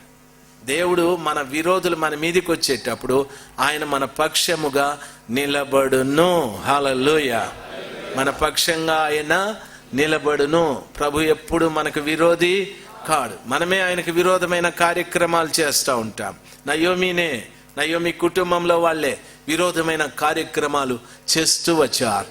ఇట్లుండగా ఆమె, ఇదిగో నీ తోడి కోడలు తన జనుల యొద్దకును తన దేవుని యొద్దకును తిరిగి పోయినదే, నీవును నీ తోడి కోడలి వెంబడి వెళ్ళుమనెను. అందుకు రూతు, నా వెంబడి రావద్దనియు నన్ను విడిచిపెట్టుమనియు నన్ను బతిపాలు కొనవద్దని, నువ్వు వెళ్ళు చోటికే నేను వచ్చేదను, నీవు నివసించు చోటనే నేను నివసించేదను, నీ జనమే నా జనము, నీ దేవుడే నా దేవుడు అని, నువ్వు మృతి పొందిన చోటనే నేను కూడా చచ్చిపోతానని చెప్పింది రూతమ్మ. ఇప్పుడు ముగ్గురి మధ్యన సంభాషణ. అచ్చ అంటుంది, యెహోవా నాకు విరోధి అయిపోయినాడు కాబట్టే నేను ఇట్లా అయిపోయినా, నా పరిస్థితి బాగాలేదు, మీరు వెళ్ళిపోండి, దయచేసి వెళ్ళిపోండి. ఓర్ప ఏడ్చింది చూడు, అత్తా అని. రూత్ ఏడ్చింది చూడు, అత్త అని. ఆడవాళ్ళు విచిత్రంగా ఏడుస్తారు. మగ రూతుని చూసి నయోమి అంటుంది, అమ్మ ఏడ్చద్దే, నీ తోడి కోడలు వెళ్ళిపోతుంది తన సొంత జనుల దగ్గరికి, తన దేవుని దగ్గరికి మళ్ళా వెళ్ళిపోతా ఉంది, నువ్వు కూడా వెళ్ళిపో. రూతమ్మ అంటుంది, లేదు లేదు, నీ దేవుడే నా దేవుడు, నీ జనమే నా జనం, నువ్వు ఎక్కడికి వెళ్తావో అక్కడికి వస్తాను, నువ్వు ఎక్కడ చస్తావో నేను కూడా అక్కడే చస్తాననింది. ఇద్దరు కోడళ్ళలో ఒక కోడలు వెళ్ళిపోయాది, ఒక కోడలు నిలిచిపోయాది. ఎవరి దగ్గర? ఒకటి దేవుని వాక్యం విన్న ఆ నయోమి దగ్గర. ఎవరి దగ్గర? మార్గమును మార్చుకున్న నయోమి దగ్గర. ఎవరి దగ్గర? దైవజనాంగమా చూడండి, వాళ్ళిద్దరికి అక్కడ పరీక్ష జరిగినట్టుంది. ఇప్పుడు కొంచెం ఆత్మీయంగా మీతో మాట్లాడటానికి నాకు ప్రభు సహాయం చేయని. ముగింపు మాటలు బాగా వినాలి. నయోమి అనే మాటకు 2 అర్థాలు. ఒకటి నా సంతోషము, రెండవది మాధుర్యం, రెండవది మధురము అనే మాట. దైవ జనాంగమా, ఇది చరిత్ర. ఇంతవరకు నేను చెప్పిన ప్రతి సమాచారము చరిత్ర. ఒక్కొక్క వచనంలో ఒక మాట మీకు చెప్పాను. దేవుని చిత్తమని, మార్గం ఎన్నుకోవాలని, దేవుని వాక్యం సందేశించిందని ఒక్కొక్క వచనంలో ఒక్కొక్క విషయం చెప్తూ వచ్చినాను. ఇక్కడ నయోమి అను మాటకు మధురము అని అర్థం. మధురము అనగా పరిశుద్ధ గ్రంథమైన బైబిల్లో కీర్తన 19లో అంటాడు, ఆయన కట్టడలు, ఆయన ఆజ్ఞలు తేనె కంటెను, జుంటి తేనెల ధార కంటెను మధురము అని చెప్పాడు. మధురమైనది ఏదంటే దేవుని యొక్క వాక్యం. దయచేసి బాగా వినాలి. మధురము దేవుని యొక్క వాక్యం. దైవ జనాంగమా, 2 కోడన్ల ఎదుట మధురము నిలబడి మాట్లాడుతూ ఉంది. 2 కోడన్లు, ఒక ఆవిడ ఓర్ప, ఇంకొక ఆవిడ ఋతు. ఓర్ప అనే మాటకు మాయలాడి అని అర్థం. రూత్ అనే మాటకు సొగస్సు అని అర్థం. ఇప్పుడు నయోమి వాక్యం ఎదుట మాయలాడి సొగసు 2 నిలబడ్డారు. వాక్యం అంటుంది, వెళ్ళిపో నీ స్వజనం దగ్గరికి, నువ్వు మంచిగా ఉంటే నాతో రా, నువ్వు ఉండకపోతే వెళ్ళిపో నీ స్వజనుల దగ్గరికి. మాయలాడి ఏడ్చేసి అత్తకో ముద్దు పెట్టింది, వెళ్ళిపోయింది. దానర్థం కొంతమంది విశ్వాసులు ఏడుస్తారు, భలే ఏడుస్తారు, భలే ప్రార్థన చేస్తారు, అన్నీ చేస్తారు. మా చర్చిలో ఒక ఆమె ఉండేది, పొట్టిది. నీ దేశమే నా దేశం, నువ్వు ఎక్కడుంటావో అక్కడ నేను ఉంటాను, నీ దేవుడే నా దేవుడు, నువ్వు ఎక్కడ చచ్చిపోతావో నేను అక్కడ చచ్చిపోతాను. నిజంగా ఈవిడెవరు? సొగస్సు. ఈ సొగస్సుని ఈవిడికి ఎలాగొచ్చేది? సొగస్సు బైబిల్ సెలవిస్తాది, పాపము చేత చెడిపోయిన నా అందాన్ని, సొగసుని క్రీస్తు కల్వరిలో కార్చిన పవిత్రమైన రక్తముతో కడిగి, పాపపు మరకలన్నీ తీసివేసి, పాపపు మరకలన్నీ కడిగి నాకు తిరిగి చక్కటి అందాన్ని ప్రసాదించాడు. ఈ అందం నాకు రావటానికి గల మూల కారణం, రూతు ఆ ఇంటికి ఊరికే రాలేదు. మఫ్లోను మెడలో ఉన్న ఆ కంఠహారములోటి వాక్యాన్ని విని, ఆ వాక్యం ద్వారా తన మనస్సును మార్చుకొని ఆ ఇంటికి కోడలుగా వచ్చాది. వాక్యం చేత పట్టబడ్డది, అందుకు ఆమెకు ఆ సొగసు ఉంది. ఓర్ప అట్లా రాలేదు, ఓర్ప ఆ టైప్లో రాలేదు, ఇది వేరే టైప్. సహవాసంలోకి వచ్చేటప్పుడు ప్రతి బిడ్డ వాక్యము ద్వారా పట్టబడి, వాక్యము ద్వారా సరిచేయబడి ప్రభు సముఖంలోకి మనం వస్తే నీ సొగసుని ప్రభు చూస్తాడు. రెండవది, నీ జీవితం అంతా కూడా ఆ నయోమిని రూతు వెంబడించినట్లు వాక్యాన్నే వెంబడిస్తావు. వాక్యమైన నయోమి మోయాబు మార్గము గుండా మనల్ని నడిపిస్తా. నీ తోడి కోడలు తన జనుల యొద్దకును తన దేవుని యొద్దకును తిరిగిపోయినదే, నీవును నీ తోడి కోడలి వెంబడి వెళ్ళమనను. అందుకు రూతు, నా వెంబడి రావద్దనియో, నన్ను విడిచిపెట్టమనియో నన్ను బ్రతిమలాడుకొనవద్దు. నీవు వెళ్ళు చోటికే నేను వచ్చేదను, నీవు నివసించు చోటనే నేను నివసిస్తాను. నీ జనమే నా జనము, నీ దేవుడే నా దేవుడు. నీవు మృతి పొందు చోటను నేను మృతి పొందేదనని అక్కడనే పాతిపెట్టబడేదను. మరణము తప్ప మరి ఏదైనాను నిన్ను నన్ను ప్రత్యేకించిన ఎడల యెహోవా నాకు ఎంత కీడైనను చేయునుగాక అనెను. చూడండి, అత్తగారి మాటలు, కోడలి గారి మాటలు. అత్త మాట్లాడుతూ అంటాది, అమ్మా, యెహోవా నాకు చాలా కీడు చేశాడు, అన్యాయం చేశాడు దేవుడు నాకు. కాబట్టి నా భర్త చనిపోయాడు, మీ భర్తలు చనిపోయారు. కాబట్టి నేను వివాహం చేసుకొని తిరిగి ఒక మగబిడ్డని ప్రసవించి వాడిని పెంచి పెద్ద చేసేంతవరకు మీరు కనిపెట్టలేరు. అది ఇజ్రాయేలీల సాంప్రదాయం. కాబట్టి అది నా వల్ల వీలు కాని కార్యం. కాబట్టి మీరు వెళ్ళిపోండి, మీ తల్లుల ఇంటికి వెళ్ళిపోయి అక్కడ మీరు ఒక్కొక్కరిని పెళ్లి చేసుకోండి అని అత్త సలహా ఇచ్చేది. చూడండి, నేను నయోమిని వాక్యము అని చెప్పాను. అయితే వాక్యం ఇట్లా చెప్తుందా, తన దగ్గరికి వచ్చేటటువంటి వాళ్ళని తిరిగి వెళ్ళమని చెప్తాదా అనే ఆలోచన కూడా మనకు వస్తుంది. చూడండి, దేవుడు ఎప్పుడు కూడా ఒక వ్యక్తిని నిర్బంధించేవాడు కాదు. ఆయన కండిషన్ పెట్టి నువ్వు ఇట్లే చేయాలా అనేవాడు కాదు. అలాగుంటే ఆదాము తప్పు చేసి ఉండేవాడే కాదు, హవ్వమ్మ పండు తిని ఉండేదే కాదు. ప్రభు ఏం చేశాడంటే స్వేచ్ఛనిచ్చాడు. ఇదిగో, ఇది జీవవృక్ష ఫలములనిచ్చే చెట్టు, మంచి చెడుల తెలివినిచ్చే చెట్టు. ఈ పండు తింటే నిత్యము జీవిస్తావు, ఈ పండు తింటే చనిపోతావు అని ఒక స్వేచ్ఛని వాళ్ళకి ఇచ్చాడు. తర్వాత యెహోషువ గ్రంథంలో కూడా చెప్పాడు, యెహోషువ, జీవము మరణము నీ ఎదుటుంది, నీవేం కోరుకుంటావో అది కోరుకోమని చెప్పాడు. అదే స్వేచ్ఛని మనకు కూడా దేవుడు ఇచ్చాడు. వాక్యం మనకు ప్రకటించబడుతూ ఉంది. నువ్వు తిరిగి మోయాబుకైనా వెళ్ళొచ్చు, లేక వాక్యముతో పాటు బెత్లెహేముకైనా రావచ్చు. అంటే దాని అర్థం, వాక్యం వింటున్నటువంటి బిడ్డకు వాక్య స్వరూపైన దేవుడు ఆ స్వేచ్ఛను ప్రసాదించాడు. వాక్యం మనల్ని నిర్బంధించలేదు. వాక్యం మన మీద ఒక కండిషన్ పెట్టి నువ్వు ఇలాగా అలాగా అని మాట్లాడలేదు. కాబట్టి వాక్యం మనకు కూడా స్వేచ్ఛనిచ్చాది. ఏదెనులో ఆదాముకి ఇచ్చినట్టు, యెహోషువకు దేవుడు ఇచ్చినట్టు, ఈ రోజున మనందరికీ కూడా వాక్యం ఎదుట స్వేచ్ఛ ఉంది. మీరు వాక్యం విన్నారు. వాక్యం వింటున్న మీరు మోయాబుకు వెళ్ళిపోతారా, లేక వాక్యముతో పాటు బెత్లెహేముకు వస్తారా? మీ ఇష్టం అన్నట్టుగా వాక్యం మనతో మాట్లాడుతూ ఉంది. ఆ నిర్ణయం తీసుకోవాల్సింది మనమే.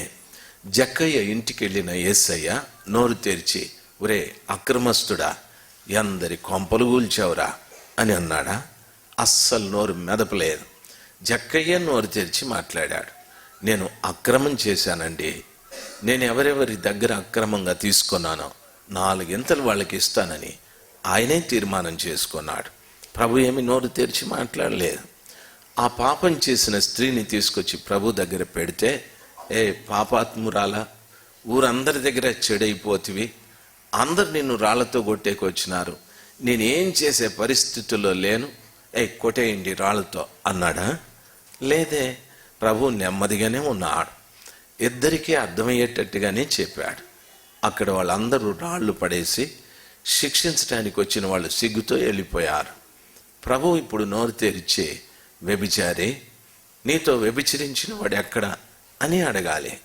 అయితే ప్రభు, అమ్మా నిన్నెవరు శిక్షించలేదా అని అన్నాడు. స్వేచ్ఛ, అక్కడ కూడా స్వేచ్ఛ. లేదు ప్రభువా అనని, నేను కూడా శిక్షించనమ్మా, ఇంకా పాపం చేయొద్దు అని అన్నాడు. అక్కడ ఆమెకి ఒక మంచి అవకాశాన్ని దేవుడు ప్రసాదించాడు. దయచేసి గమనించాలి. ఈ రోజున కూడా వాక్యం ఎదుట కూర్చున్నటువంటి మనకు దేవుడు స్వేచ్ఛనిచ్చాడు. వాక్యం విని నువ్వు ఏది కోరుకుంటావో కోరుకోమని. నయోమి రూతుతోనూ ఆ ఓర్పతోనూ అదే చెప్పాది. ఓర్ప అత్తకో ముద్దు పెట్టి వెళ్ళిపోయాది. వాక్యం ఎదుట ఉన్న విశ్వాసులు వాక్యానికి లోబడితే ఎలా ఉండాలో తెలుసా? అత్త దగ్గర కోడలు ఉన్నట్టుగా ఉండాలి. కోడలు అత్త ఇంటికి రాకమునుపు ఆ కోడలు ఇంకొక ఇంట్లో కూతురుగా ఉంటుంది. ఆ కుమార్తెగా ఇంట్లో ఉండేటప్పుడు ఉదయం 10 గంటలకు లేచినా, లేక మధ్యాహ్నం 11 గంటలకు నిద్ర లేచినా అమ్మేమి అందో. ఆమె బ్రష్ నోట్లో పెట్టుకొని వీధంతా తిరిగి పழுదొంకున్నా అమ్మేమి అందో. ఎందుకో తెలుసా? కూతురు కాబట్టి. ఆమె స్నానం చేసి ఏదో జుట్టంతా విరబోసుకొని కూర్చున్నా అమ్మేమి అందో. అయితే అత్తింట్లో అట్లా చేసే కుదరదు. అత్తింట్లో 5 గంటలకే లేయాల. ఆమె పడుకొని నిద్రపోతా అన్న అత్త ఒక దగ్గిందంటే అనిందంటే కోడలికి అలారం పెట్టినట్లే 5 గంటలకు లేచేసి టపా టపా టపానని అంట్లన్నీ ఎత్తి బయటేసి మైలు బట్టలన్నీ బాత్రూంలో పడేసి టపటపా బ్రష్ చేసుకొని కాఫీనో టీనో చేసి అత్త ముందు నైవేద్యం పెట్టినట్టు పెట్టాల. అప్పుడు ఆమె తాగి తాఫీగా మాట్లాడుతుంది. అది లేదంటే తగాదాలు పెడతాది. ఎరా నీ పెళ్ళానికి కాస్త బుద్ధి చెప్పు, అది 10 గంటలకు లేస్తా ఉంది కొంపలో, అది ఇది కొంప, ఇది సంసారం చేసేదేనా, ఇది పనికిరాదు, 176 చెప్తుంది. కాబట్టి కోడలు అమ్మింట్లో చేసినట్లు అత్తింట్లో చేసే అవకాశం లేదు. ఆమె బ్రష్ ఎత్తుకొని వీధింటి పోయింది అనుకో, ఆ రోజు ఆ వీధిలో ఈమె డిస్మిస్సే. అంటే ఆ వీధే మర్చిపోయేటట్టు అత్త చేస్తుంది. ఏరా నీ పెళ్ళాం బ్రష్ ఎత్తుకొని ఊరు తిరుగుతోంది, ఏమీ హద్దులో పెట్టినావురా, వాడితో మాట్లాడుతుంది వీడితో మాట్లాడుతుందని. మగోడికి పెళ్ళాం గురించి వాడితో వీనితో మాట్లాడుతుందంటే వాడు ఊరికే ఉంటాడా? ఎవడితో మాట్లాడింది అని వీడు ఉగ్ర నరసింహస్వామి లేచినట్టు లేస్తాడు. అంత కోపం వచ్చేస్తుంది. దయచేసి బాగా గమనించాలి. అత్త ఇంటిలో ఉన్నట్టే వాక్యం ఎదుట మనం ఉండాలి. దాని అర్థం ఏమిటో తెలుసా? క్రమశిక్షణ. వాక్యం ఎప్పుడూ మనలో కోరుకునేది క్రమశిక్షణ. వాక్యం వినే ప్రతి బిడ్డ కూడాను ఎంత జాగ్రత్తగా కూర్చోవాలనో, ఎంత మర్యాదగా కూర్చోవాలనో. వాక్యం ఎదుట కూర్చునే ప్రతి బిడ్డ దేవుని ఎదుట నేనున్నాను అనే భయభక్తులు మనకు ఉండాలి. ఆ రీతిగా భయభక్తులతో ప్రభు ఎదుట మనం కూర్చున్నప్పుడే వాక్యం ఒక వ్యక్తిలో పనిచేయడం ప్రారంభిస్తుంది. అవిధేయత మనం చూపెట్టిన, లోబడినతనం మనం చూపెట్టిన, నిర్లక్ష్యాన్ని మనం చూపెట్టిన వాక్యం మనలో పని చేయదు. కాబట్టి వాక్యం ఎదుట మనం ఎలాగుండాలి అంటే, అత్త వద్ద కోడలు ఎంత భయభక్తులతో ఉంటుందో ఆ రీతిగా వాక్యం ఎదుట మనం ఉండటానికి నేర్చుకోవాలి. ఇప్పుడు ఓర్ప ముద్దు పెట్టి వెళ్ళిపోయింది అన్నారు. తర్వాత రూత్ అంటుంది, నీ జనమే నా జనం, నువ్వెక్కడుంటే అక్కడుంటాను, నీ దేవుడే నా దేవుడు, నువ్వెక్కడ చస్తావో నేను అక్కడే చస్తాను, మరణము తప్ప మనల్నిద్దరినీ ఎవరు విడతీయకూడదు, అందుకు దేవుడే అని చెప్పి అంటది.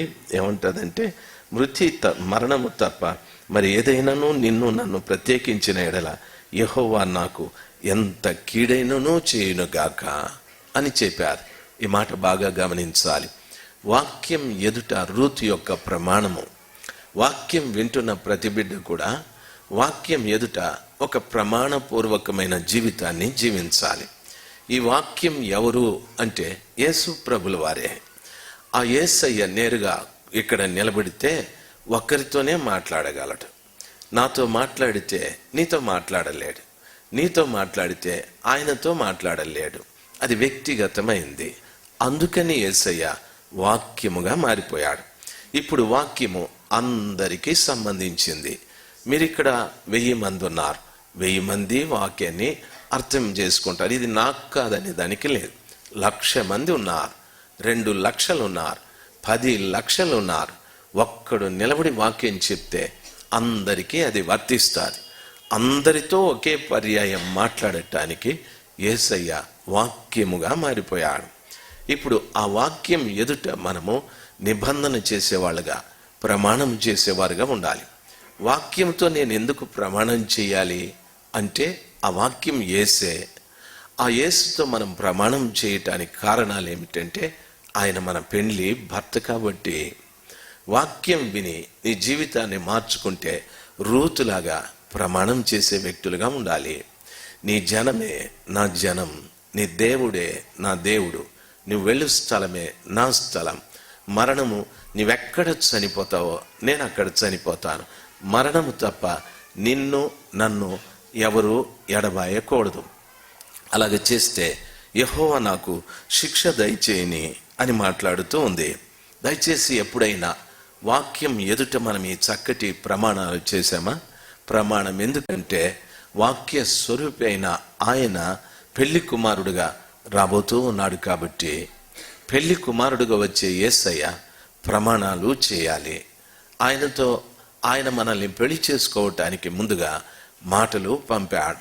బాగా గమనించాలి. ఇస్సాకు పెళ్లి కొడుకు అయిపోయాడు. అబ్రహాము తన కుమారునికి పెళ్లి కుమార్తెని వెతుకుతూ ఉన్నాడు. ఎలియేజర్ని పంపించాడు.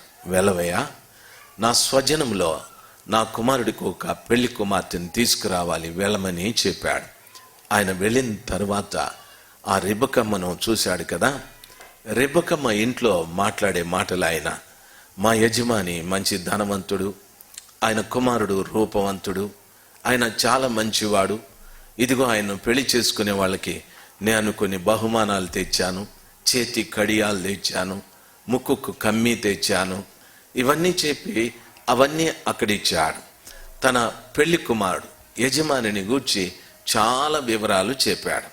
అప్పుడు వాళ్ళు అంటున్నారు, ఇదిగో మా సహోదరి, తీసుకువెళ్ళండి, అమ్మా నువ్వు వేల వేలకు తల్లివైతావు, వెళ్ళమని చెప్పారు. ప్రమాణం చేసి పంపించారు. వెనక్కి తీసుకురా, మీ యజమాని కుమారుడిని పెళ్లి చేసుకున్న తర్వాత అక్కడే వేలకు వేలు తల్లిగా ఈమె మారిపోతాది, మా ఇంటికి రానవసరం లేదని ఎలియేజరుతో ఒప్పందాలు చేశారు.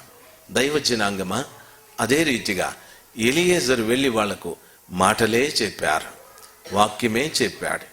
ఆ మాటను బట్టి వాళ్ళ హృదయాలు స్థిరం చేసుకొని ఆ పెళ్లి కుమార్తెని ఎలియేజరుకు అప్పగించారు. ఎలియేజరు ఆమెను ఒంటి మీద కూర్చొని తీసుకొని వస్తూ ఉన్నాడు. ప్రమాణం చేసిన ప్రతి బిడ్డని కూడా దేవుడు ఒంటి మీద తీసుకొని పెళ్లి కుమారుడి దగ్గరికి వెళ్తాడు. నన్ను బాగా గమనించాలి. ఎలియేజరు పరిశుద్ధాత్మకు సూచనని, అబ్రహాము తండ్రి అయిన దేవునికి సూచనని, ఇస్సాకు కుమారుడైన క్రీస్తుకు సూచనని చాలామంది మాట్లాడుతూ ఉంటారు. అది వాస్తవమే. రెబెక్కమ్మ ఒంటి మీద ప్రయాణమై పోతూ ఉంది. దేవుని ఇస్సాకును పెళ్లి చేసుకోవటానికి తన కుటుంబం చేసిన ప్రమాణానికి లోబడి ఆమె ఎలియేజరుతో పాటు ప్రయాణమైపోయాది. వాక్యాన్ని విని వాక్యం ఎదుట మనము ప్రమాణం చేసి మన పెళ్లి కుమారుడైన ఇస్సాకు యేసు ప్రభుల వారి దగ్గరికి ప్రయాణమైపోతే ఆయన కూడా మనల్ని ఒంటి మీద తీసుకొని వెళ్తాడు. ఒంటె అంటే మనం ఒక జంతువు అనుకుంటాం.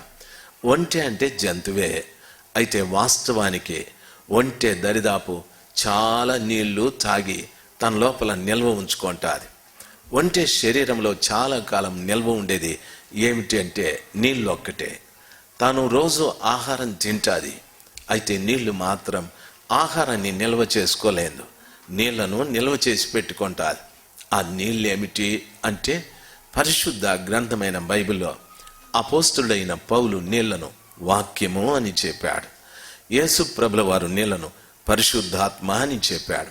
దాని అర్థము మనము వాక్యాన్ని విని ప్రమాణపూర్వకంగా జీవిస్తే ఒక్క రోజున ఆ వాక్యము పరిశుద్ధాత్మ మనల్ని తీసుకొని వెళ్ళిపోతుంది. ఇవి నీళ్లు అని చెప్పాడు.